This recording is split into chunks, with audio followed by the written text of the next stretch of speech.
Goeiemôre, goeiemiddag, goeienaand en welkom by Straatwys. Nou, Franklin D. Roosevelt het hierdie gesê. Hy het gesê the only thing we have to fear is fear itself.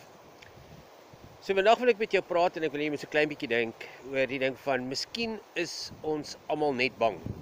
Het jy al ooit regtig mooi gekyk na die lewe, na jouself en na die mense om jou? En hoeveel van wat ons doen en hoeveel van wat ons nie doen nie, word deur vrees gedryf?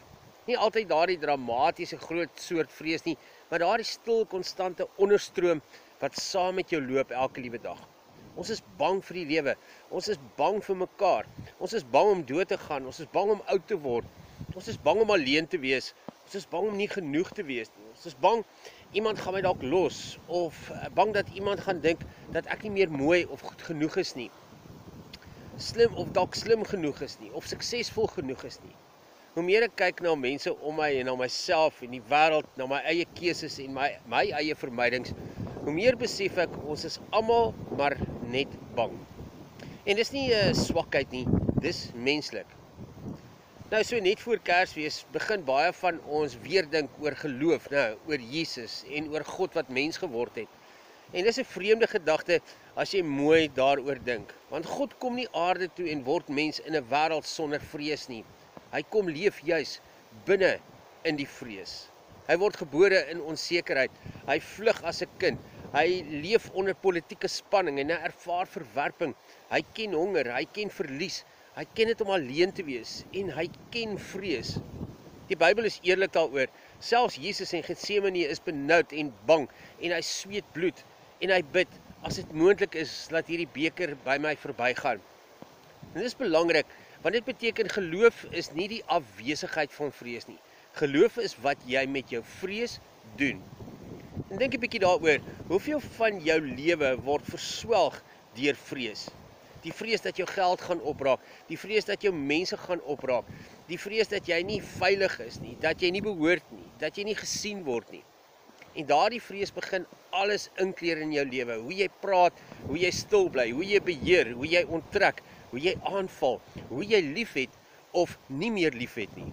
In sielkunde praat hulle graag van fight, flight of freeze. Daardie reaksies, die oosterse wysheid sê, vrees trek jou uit die oomblik uit. En die Bybel sê dit eenvoudig, vrees is nie van God nie.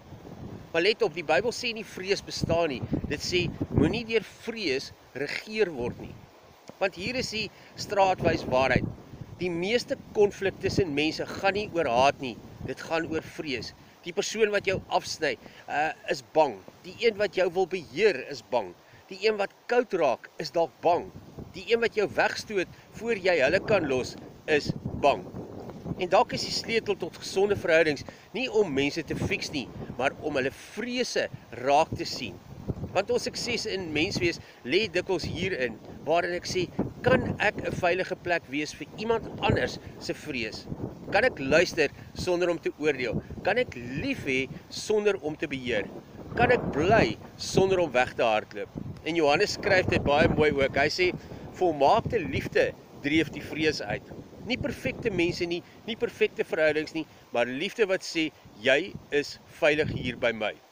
En dalk begin dit by jouself, om eerlik te wees oor jou eie vrees, om dit nie te ontken nie, om dit nie te masker met bravade of spiritualiteit of wat ook al nie, maar om dit te bring na God toe, net soos dit is.